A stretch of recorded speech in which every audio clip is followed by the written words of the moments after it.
Hello मेरे प्यारे प्यारे छोटे दोस्तों। आज हम एक बहुत ही जादुई और एकदम शांत कर देने वाली कहानी सुनने वाले हैं, महाबली हनुमान का दिव्य सवेरा।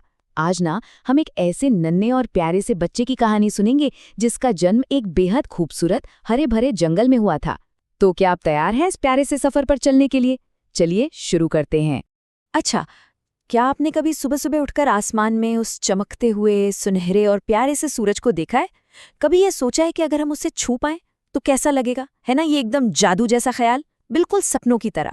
जरा सोचिए उस हल्की हल्की मीठी सी गर्माहट को।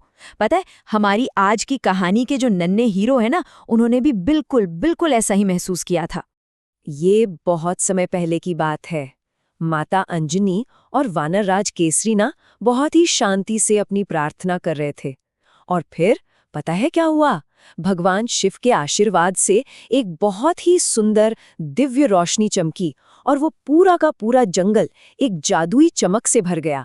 और उसी रोशनी के बीच एक बहुत ही खास और बहुत ही प्यारे से नन्हे बच्चे ने इस दुनिया में कदम रखा।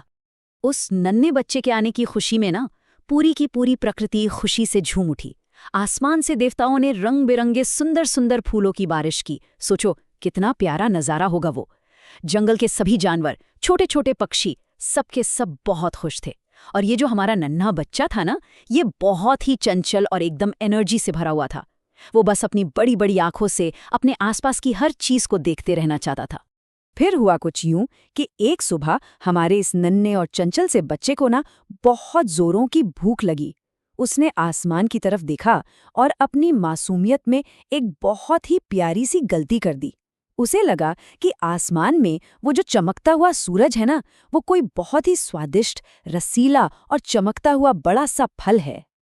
और फिर क्या हुआ? पेट में एकदम चूहे कूद रहे थे, तो हमारा नन्हा हीरो बहुत ही तेजी से आसमान की तरफ उड़ चला। जूम!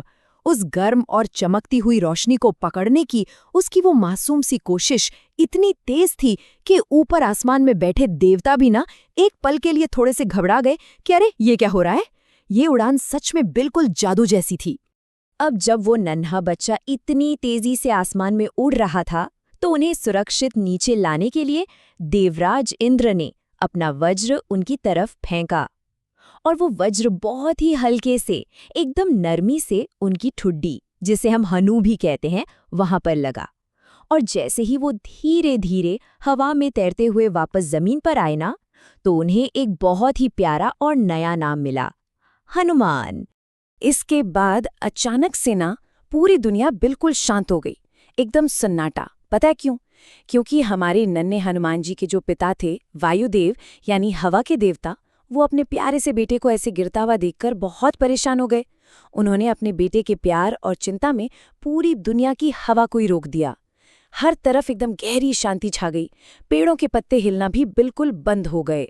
फिर ना उस नन्हे बच्चे को हमेशा सुरक्षित रखने के लिए सभी चिंतित देवताओं ने उन्हें कुछ बहुत ही जादुई और प्यारे प्यारे उपहार दिए। ब्रह्मा जी ने उन्हें अपनी प्यार भरी सुरक्षा दी। इंद्रदेव ने वादा किया कि उनका वज्र अब कभी भी हनुमान जी को नुकसान नहीं पहुंचाएगा। अग्निदेव ने उन्हें एक ऐसा जादुई कवच दिया जो उन्हें हमेशा सुरक्षित रखेगा। और सूर्यदेव ने उन्हें ज्ञान और विद्या का एक बहुत ही सुंदर सा उपहार दिया। ये सारे जादुई तोहफे इसलिए थे ताकि हमारा ये नन्हा दोस्त हमेशा महफूज रहे। अब थोड़े बड़े होकर भी हनुमान जी एक बहुत ही चंचल और प्यारे बच्चे थे। वो कभी ऋषियों के आश्रम में चले जाते, कभी जंगल के जानवरों के साथ खूब मस्ती करते और कभी मीठे मीठे फल इकट्ठा करते। कुछ लोग शायद इसे शरारत कहें, लेकिन असल में वो तो बस एक बच्चे की बहुत सारी एनर्जी थी। वो तो बस पूरी दुनिया को अपनी मासूम आंखों से देखना चाहते थे और सबके साथ खेलना चाहते थे। लेकिन खेलते खेलते कभी कभी बच्चों को आराम की भी तो जरूरत होती है ना। इसलिए ऋषियों ने उन्हें एक मीठे सपने वाले जादू की तरह कहा कि तुम्हारी शक्तियां तब तक सोती रहेंगी जब तक कोई तुम्हें उनकी याद ना दिलाए। पता है, ये कोई सजा नहीं थी, बल्कि ये तो उनके लिए एक शांत समय था ताकि वो थोड़ा आराम कर सकें, धीरे धीरे बड़े हों और अपनी उस असीम ऊर्जा का सही इस्तेमाल करना सीख सकें। ऐसे ही धीरे धीरे समय बीतता गया। महीनों तक वो जंगल में खेलते रहे, नई चीजें खोजते रहे। फिर कुछ सालों तक उन्होंने बहुत ही शांति से आराम किया और नई नई बातें सीखीं। और फिर बहुत सालों बाद एक बहुत ही समझदार भालू थे जिनका नाम था जाम्बवान। उन्होंने हनुमान जी को उनकी वो सोई हुई जादुई ताकत याद दिलाई, और जैसे ही उन्हें सब याद आया, हमारे प्यारे हनुमान जी ने अपनी उसी ताकत से भगवान राम की मदद की और लंका तक का एक बहुत बड़ा समुद्र पार किया। ये पूरा सफर ना असल में उनकी दयालुता और सच्ची दोस्ती की एक बहुत ही सुंदर कहानी है।